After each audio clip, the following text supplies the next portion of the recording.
Since 1934, Iowa's farmers have turned to the Iowa Farm Bureau Spokesman as their trusted news source. Now, the Spokesman speaks. Listen in and hear from leading experts on topics important to farmers and agriculture. Now, here's your host. Welcome to our March 22nd edition of the Spokesman Speaks podcast. I'm Andrew Wheeler, and if you're itching for the start of planting season, this episode is just for you.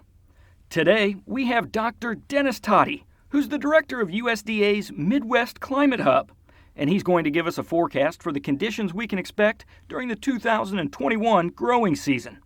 We also have Mike Steenhoek, who's the executive director of the Soy Transportation Coalition, to discuss a new report that's going to change the way your county looks at rural bridge repair and replacement with some innovative solutions that promise massive savings. But we start with Dennis Toddy to address the question that every crop farmer is asking: what kind of growing conditions and weather can we expect in 2021? Spokesman reporter Tom Block spoke with Dr. Toddy early last week.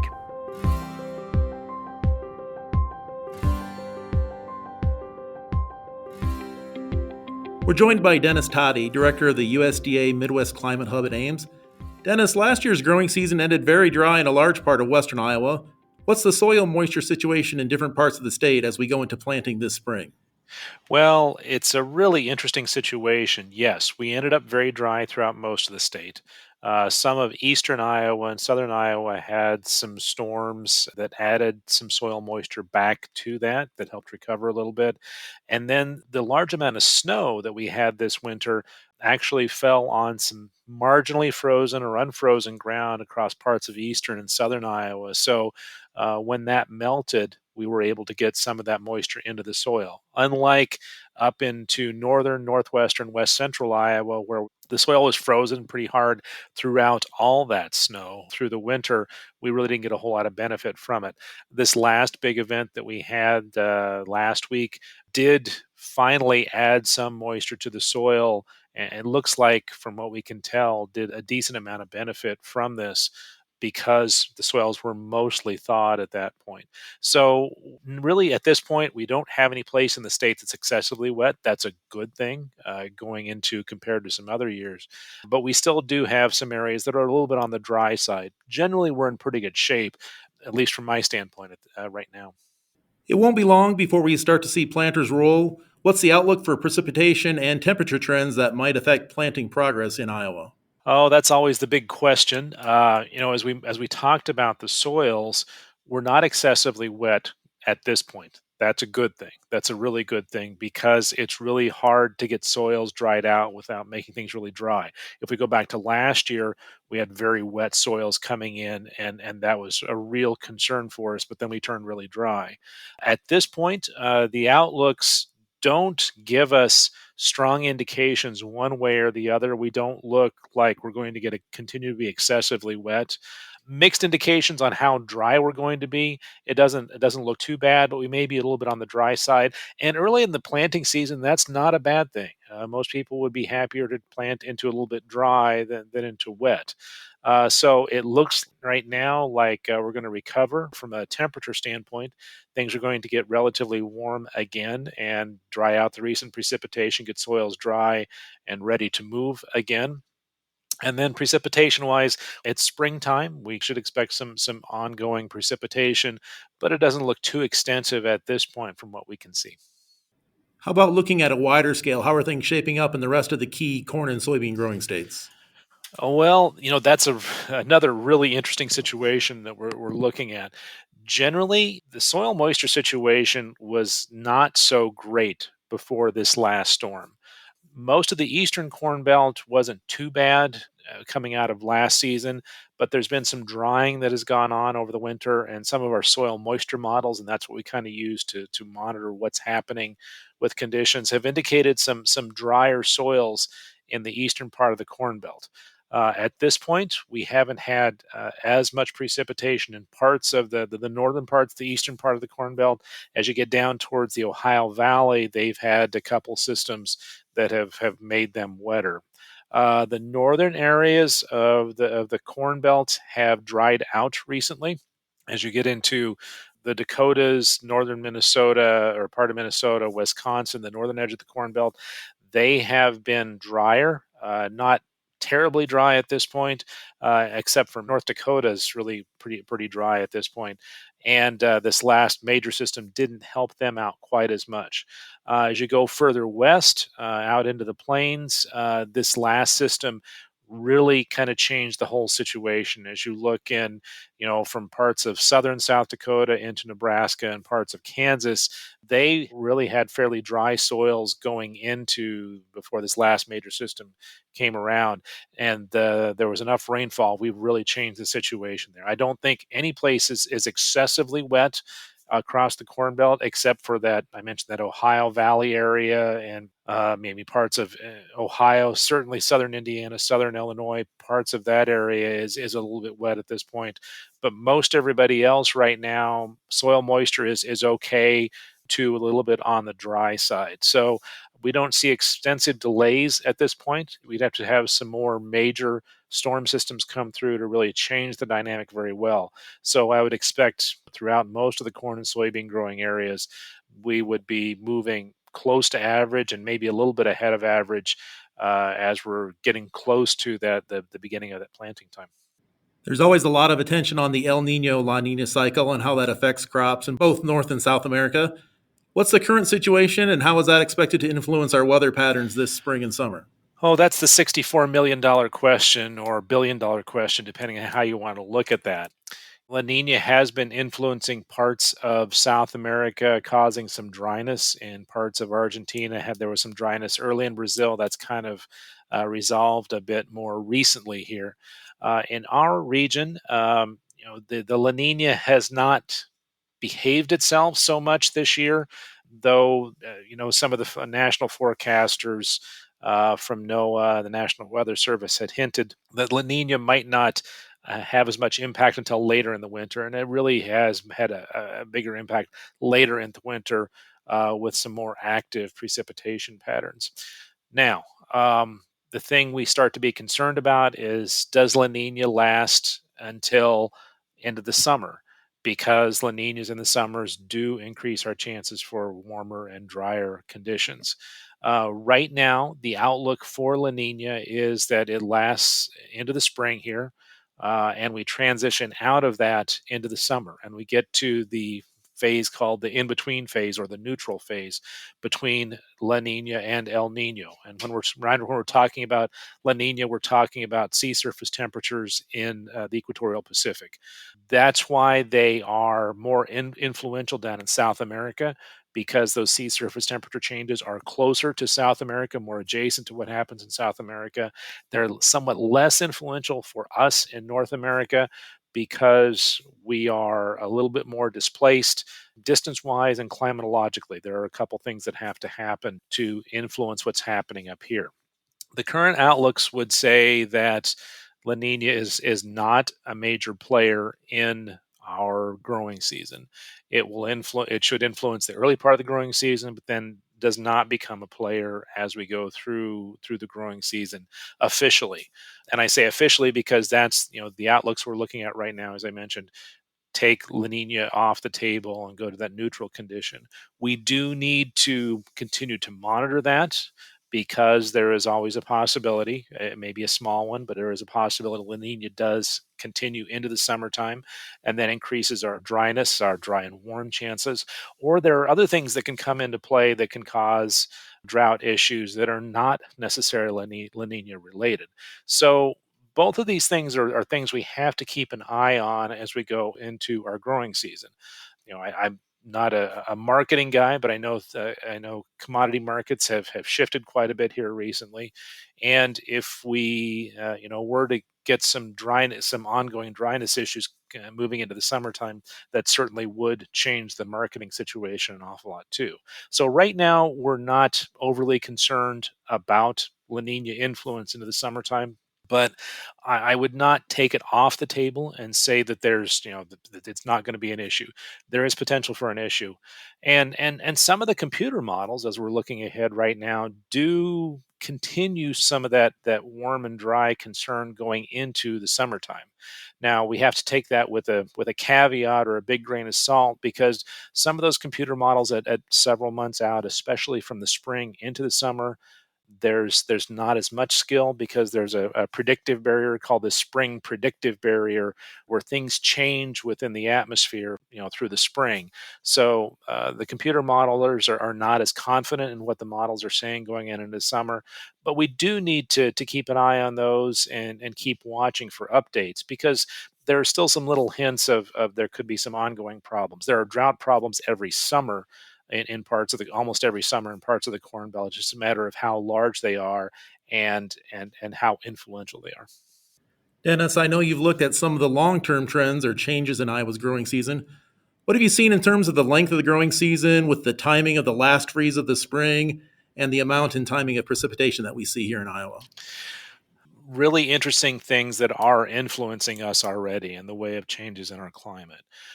Our spring freeze date has a lot of variability to it. Generally, it is getting earlier. And for most row crops, that's not too much of an issue, unless you get, a really early planting and then have somewhat of a later freeze. Most times we don't have too much of a problem with that. Probably the bigger benefit for us is on the backside, on the fall side, where we've seen, a trend towards later fall freezes. So we're expanding our growing season a little bit, which is somewhat to be able to take advantage of. Some of the other changes are pluses and minuses. We talked earlier about our soil moisture situation and what La Nina does during the springtime. Well, one of the things that we've seen, particularly across the state, is changes in precipitation. We've talked about this frequently. We're seeing more precipitation overall. That has pluses and minuses. During times like this, where our soils are somewhat dry, having a wetter spring is not a bad thing, because we could use a little bit of additional moisture in the spring. And then our trend is towards more spring precipitation. So that's why I'm not overly concerned about our soil moisture situation and being able to plant and get moving along with our growing season, because our spring trend is towards more precipitation. And that doesn't mean it's always wet in the spring. But if you look at the data, there's fewer dry springs, some more wetter ones, but there's not as many dry ones. And that's why the overall trend is towards increased precipitation. Our summertime, we have seen somewhat of an increase in summertime precipitation. That's also generally beneficial. From a temperature standpoint, we're seeing warming in our summers, but our warming in our summers are kind of interesting, because it's not daytime warming. It's not our average daily highs as we look throughout our growing season. It's actually our minimum temperatures, our overnight lows.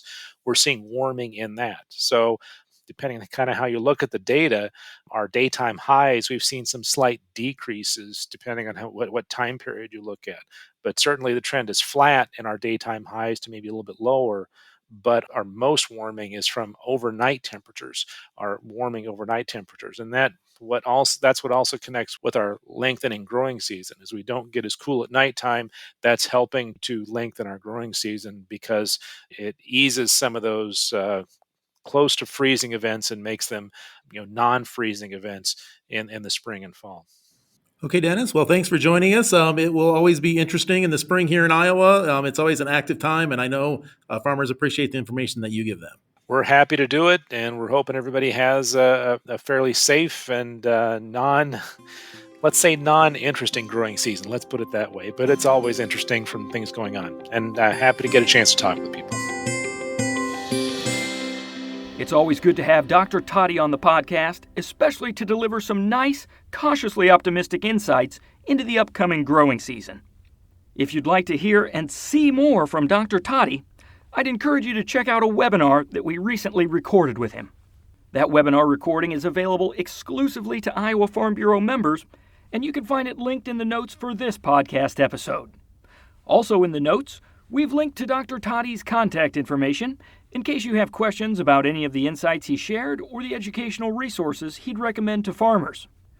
From growing conditions, we'll switch gears to another topic that receives a lot of attention in the spring, and that's the condition of Iowa's roads and bridges. Those of us who work in agriculture are well aware of the importance of transportation infrastructure, as well as the challenges that come along with it. And of course, one of the biggest challenges is the cost that comes along with repairing or replacing rural bridges. For that, we bring in Mike Steenhoek of the Soy Transportation Coalition with some innovative solutions that could save counties a lot of money. Spokesman editor Dirk Steimel has the story.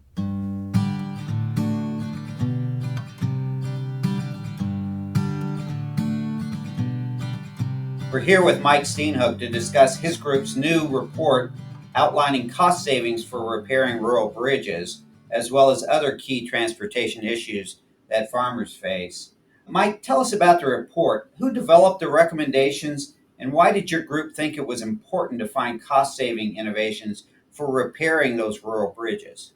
Well, one of the unfortunate realities as it relates to our infrastructure is that the area of the country where the condition of our bridges is most severe and most dilapidated also happens to be the area where resources are the most scarce or even on the decline, and that's rural America.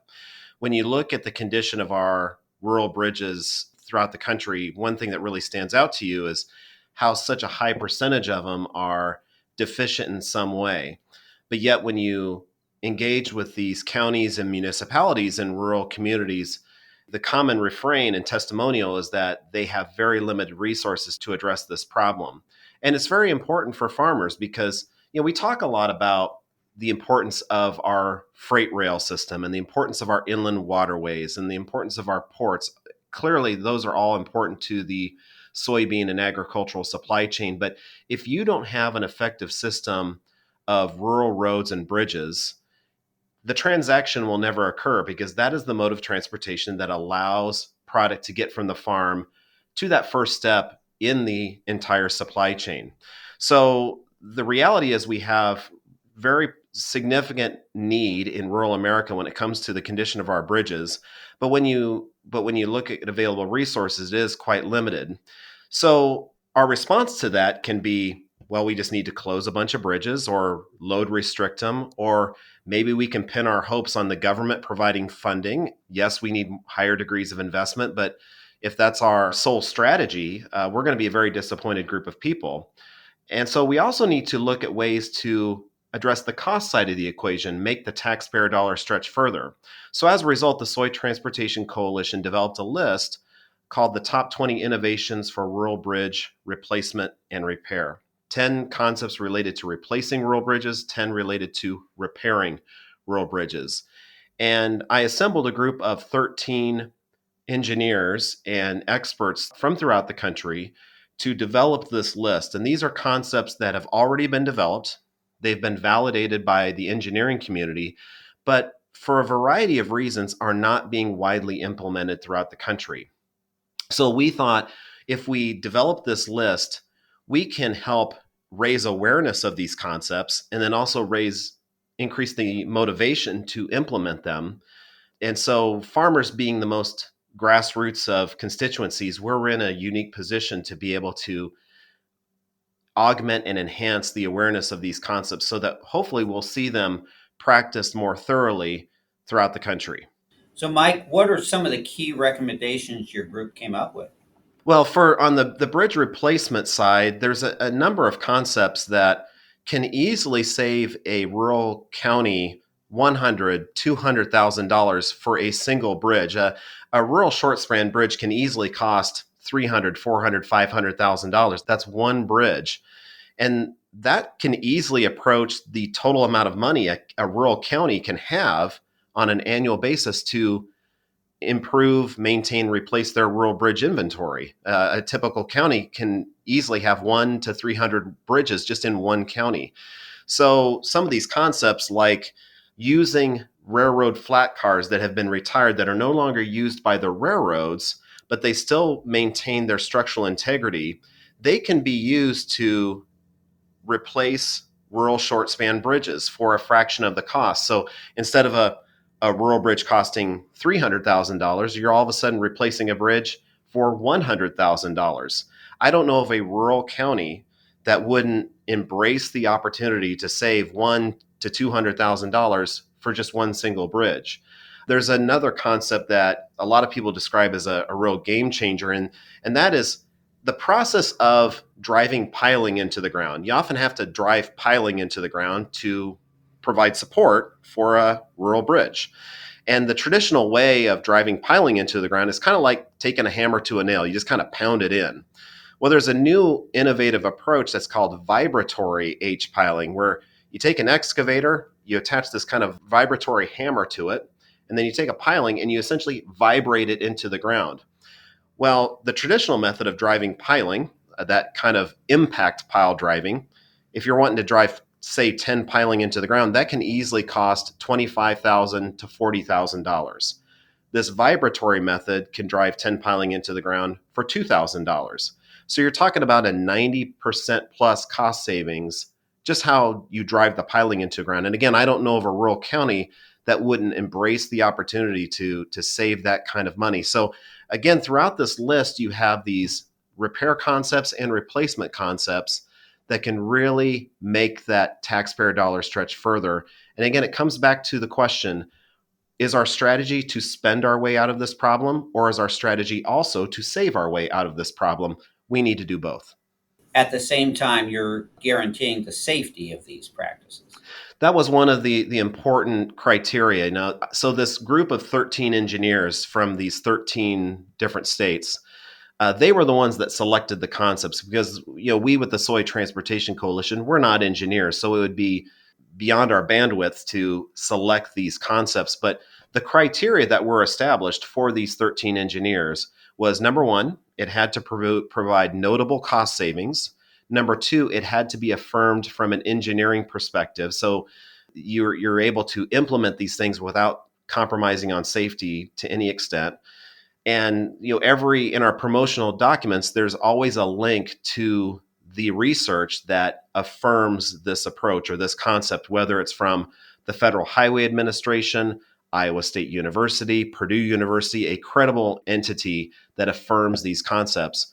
And the third criteria was it has to be widely accessible throughout rural America. So we weren't really looking for concepts that are only applicable in one limited area of one particular state. It has to be something that's widely accessible throughout rural America. So setting these three criteria, then the engineers decided to select this list of the 10 repair concepts, the 10 replacement concepts.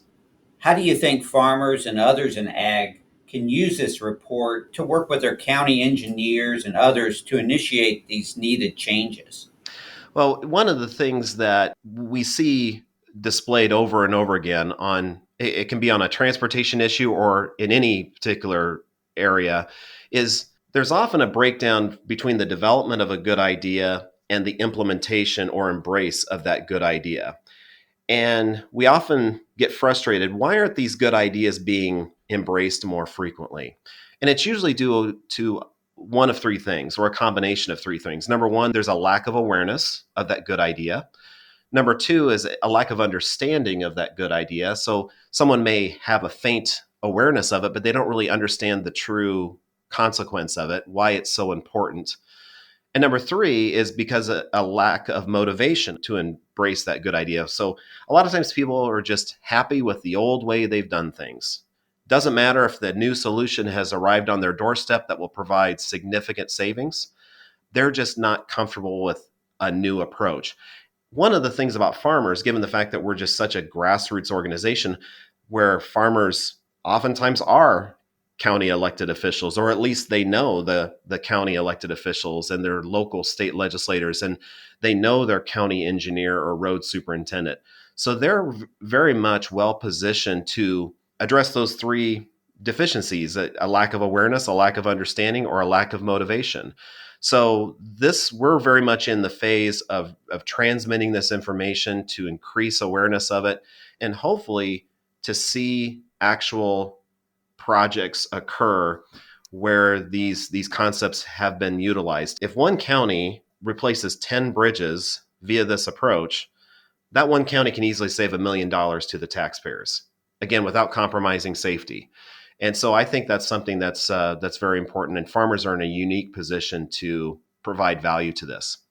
Let's switch gears a bit and discuss repairs and upgrades needed for our inland waterway system, which as we know, is so important for our ag exports. We've seen some movement recently, the dredging of the lower Mississippi from the Gulf to Baton Rouge. What's the latest on this project, and why is it so important for Iowa farmers and farmers all around the Midwest? If you were to ask me what's the one infrastructure project that would provide the greatest degree of benefit to soybean and corn farmers throughout the country, I would say deepening the lower Mississippi River. 61% of soybean exports, 59% of corn exports depart from this key stretch of the lower Mississippi River. It starts at Baton Rouge, Louisiana, and then it goes past New Orleans and then eventually empties into the Gulf of Mexico at this 256-mile stretch of the river. And we were very pleased that the Army Corps of Engineers formally approved moving forward with this project last year. The formal signing occurred on July 31st, and the actual deepening work started on September 11th of 2020. And so we're very pleased that that's occurring. So ultimately, the project will deepen that lower stretch of the river from 45 feet of depth to 50 feet of depth. And that will just simply make our exports more competitive. And one of the bright spots in agriculture and arguably throughout our entire U.S. economy is the vitality of U.S. agricultural exports, including soybeans, including corn. So we're very pleased that we have that demand. We have to make sure that our infrastructure is well equipped and well positioned to accommodate that demand. And so when you deepen that lower stretch of the river, again, our number one launching point for the international marketplace, what you're essentially doing is you're taking an ocean vessel that would typically be loaded with, say, 2.4 million bushels of soybeans and adding 500,000 bushels to that, so going to 2.9 million bushels. That improves the economics of our exports. And one of the things that we repeatedly see for the states in the interior part of the country where the soybeans and where the corn is grown is that it will have a favorable impact on basis for those farmers. We estimate that by making that barge to ocean vessel supply chain through the lower Mississippi River more competitive, farmers in Iowa and other states adjacent to the inland waterways will benefit financially in the form of a more positive or more narrow basis. We quantified for the state of Iowa, soybean farmers will receive an additional $71 million annually, not because supply changed or demand changed, but just simply because you've made our transportation system more efficient. So we're pleased that this project is moving forward. The first phase, the first critical phase, is 70% complete. It'll be fully complete by fall of 2021. And then that will take the river to 50 feet from the Gulf of Mexico past New Orleans to technically mile 154. And then there's some additional work that needs to occur over the next couple of years to get it finally all the way up to Baton Rouge, Louisiana. And then when that's completed, that whole stretch of the river will be at 50 feet of water depth. What are some of the other improvement projects along the inland waterway system that you're keeping an eye on? We were very pleased. This more relates to our friends in Illinois, but we finally had some major rehabilitation work on Illinois River locks and dams. That was the fruit of a lot of labor from a lot of stakeholders. So we were very happy to see that finally occur. We are very much engaged in seeing some of these necessary lock improvements on the upper Mississippi River. One of the unfortunate realities is a lot of these projects have been perpetually in the on-deck circle. We need them to be in the batter's box. We need them to finally receive the funding necessary to move forward with them. And so these are some of these critical locks and dams that are north of St. Louis, that soybeans or corn that's loaded on the upper Mississippi River along the Iowa-Illinois border, they all go through these locks, so they're very critical. We would like to see them improve. So that's going to remain a significant point of emphasis for us this year. But one of the areas that we are also prioritizing is taking a fresh look at the Missouri River and really emphasizing that as well. The Missouri River will never rival the Mississippi or the Ohio or the Illinois rivers in terms of volume of freight handled, including agricultural freight. But we do think it should be a more viable supply chain option for those farmers in western Iowa and other states like eastern Nebraska, eastern Kansas, Missouri. We were very pleased to see a new cooperative. That's a regional cooperative based in Fort Dodge. They took a very aggressive step to invest in a new barge loading and unloading facility in Blencoe, Iowa. And the groundbreaking occurred for that in September of 2020. They're expecting to load barges with soybeans, unloading barges of fertilizer yet this spring. So this is just an example of making that Missouri River more of a viable option for farmers like it should be. A lot of these farmers in Western Iowa, even though they're close to the Missouri River, they're close to the efficiencies of the inland waterway system, they have little access to it. And we're happy to see that change. So we think there needs to be more emphasis on the Missouri River as well. The Biden administration is putting a lot of emphasis, or at least talking a lot about infrastructure improvements. How do you think that emphasis will impact agriculture and farmers? Anytime we hear infrastructure emphasized, we certainly support and endorse that. We think there's a real good opportunity to get something done this year. I would argue that infrastructure is the best opportunity to do something in a bipartisan fashion. Both Republicans and Democrats claim that they want to do something in a bipartisan manner. This is a real good opportunity to actually show and demonstrate that desire and that commitment. The real key for us is we want to make sure that the needs of agriculture aren't excluded from the picture, and it's not disproportionately focused on the needs of urban America.